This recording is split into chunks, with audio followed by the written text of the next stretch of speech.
दोस्त हमारे कुछ मित्रों ने वर्कशॉप खोला तो उनका कहना यह है कि लोकल काम तो मिल जाता है, एक कंपनियों से काम कम मिलता है। वो चाहते हैं कंपनियों से बड़े बड़े ऑर्डर मिले, मुझे 5-6 लाख का एक साथ ऑर्डर मिल जाए, इसमें हम आराम से लगे रहें। तो दोस्त हमें लगता है हम लोग वर्कशॉप वाले कुछ तरीके अपनाते हैं तो कंपनियों से अच्छे खासे ऑर्डर मिल सकते हैं। दोस्त सबसे पहली चीज हमने नोट की है, जब हमारा किसी परचेज हेड से कंपनी में कॉन्टेक्ट होता है, किसी से बात होती है, मीटिंग फिक्स होती है, तो हमारे दिमाग में ये रहता है कोई नई मशीन बनाने का लंबा ऑर्डर मिल जाए तो हम लोग उससे उसी हिसाब से बात करते हैं और इसी चक्कर में फिर हमें कुछ भी हाथ नहीं आता। लोग परचेज है, बड़ा काम तो छोड़ो, मैं छोटा काम भी नहीं देता। तो दोस्त एक चीज हमेशा याद रखो, सबसे पहले बड़ा काम लेना नहीं है, सबसे पहला काम है हमारा कंपनी के अंदर एंट्री लेना, उसके वेंडर पैनल की लिस्ट में शामिल होना। तो सबसे पहले जो भी काम मिले, छोटा बड़ा, shaft, bush, drawing, spare parts, कुछ भी मिले ले लो और सबसे कम रेट पे ले लो। शुरुआत में कंपनी से उतने ही पैसे लो जितने आपका केवल खर्चा चल जाए। अगर लंबा खेलना है शुरुआत में उससे ज्यादा पैसे नहीं लेने हैं, क्योंकि अगर भाई बड़ी कंपनी है, करोड़ों का बिजनेस करती है, तो पैसे उससे बाद में आसानी से कमाए जा सकते हैं। लेकिन अगर शुरुआत में ही आपकी बात खराब होगी तो आपका वेंडर कोड एक्टिवेट ही नहीं करेगा और आपको छोटा बड़ा कैसा ही काम नहीं मिलेगा। और दोस्त दूसरी गलती हम लोग क्या करते हैं, अगर किसी परचेज हेड से संपर्क हो गया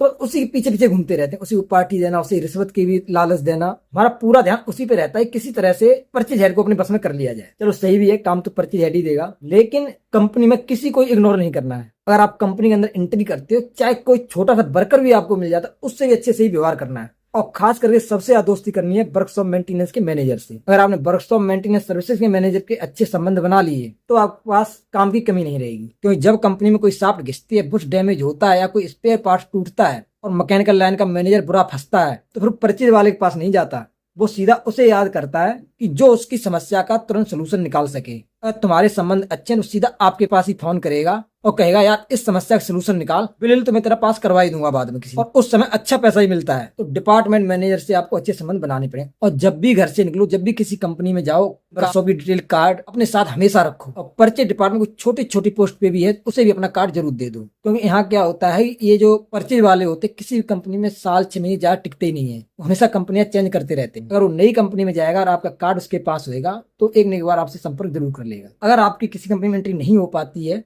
तो भी गेट पे सिक्योरिटी रूम होता है, वहां पे अपना कार्ड दे दो और उससे बोल दो भाई ये कार्ड हमारा परचेज हेड तक पहुंचा देना। अगर आप एक दिन में 100 कंपनियों के गेट पे भी अपना कार्ड दे देते हैं और सिक्योरिटी गार्ड को बोलते हैं भाई ये मेरा कार्ड परचेज हेड तक पहुंचा देना, ज्यादातर नहीं पहुंचाते, लेकिन 10-12 ने भी पहुंचा दिया और उसमें से 1-2 ने भी आपसे संपर्क कर लिया। और एक चीज हमेशा याद रखना, एक बड़ी कंपनी के आप वेंडर पैनल लिस्ट में शामिल हो जाते हो तो ये बहुत बड़ी बात होती है। एक कंपनी भी अगर आपको सही से काम देने लगी तो आपके वर्षों में काम की कमी नहीं रहेगी। वैसे मैंने एक चीज और देखी है, वैसी गलती आप मत करना, वो मार्केटिंग पे तो बहुत ध्यान देता है, उसने बहुत सारी कंपनियां पकड़ रखी है, लेकिन वो अपने वर्कशॉप से काम नहीं निकाल पा रहा, ना टाइम से डिलीवरी देना, ना क्वालिटी पे ध्यान देता है, उसके बार बार पीस रिजेक्ट होकर के वापस आ जाते हैं। वर्कर भी आज भर्ती किया, कल छोड़ के चला गया, खुद ही काम करना पड़ता है उसे। दोस्त मेरा मानना यह, अगर किसी कंपनी का काम आपने पकड़ा तो उसे बिल्कुल परफेक्ट बना करके दो और समय पे उसकी डिलीवरी कर दो। पहले ही समय ज्यादा ले लो। अगर आपको लगता है 3 दिन में काम करके दे देंगे तो उससे 4 या 5 दिन पहले से ही बता दो, लेकिन जो आप बात कर दो इस समय तक हम आपको दे देंगे, उस समय आप उसे काम करके दे दो। क्योंकि अगर आपका काम 2-4 बार डिले होता है, कंपनियां काम देना फिर बिल्कुल बंद कर देती, चाहे आप कितने भी पुराने वेंडर क्यों हो। तो भाई पहले काम को देखो, समझो ध्यान से, हाँ हम इस काम को कर देंगे, कितने समय में कर देंगे, कितनी हमारी लेबर लगेगी, कितनी कॉस्ट आएगी इसमें। कुछ ऐसे लोगों को भी देखा है, कोई ऑर्डर आया, आपने बोला भाई इसके हम इस स्पेयर पार्ट के केवल 800 रुपए देंगे, आपने काम लेने के चक्कर में 800 रुपये, हाँ ठीक है 800 रुपए में कर देंगे। अरे भाई पहले से समझ तो लो, 800 रुपए में कर दो, 1000 रुपए तो आपका मजदूरी ले जाएगा, बिल घिसेगा, बिजली जाएगी, अपनी ये सारी कॉस्ट भी तो निकाल लो।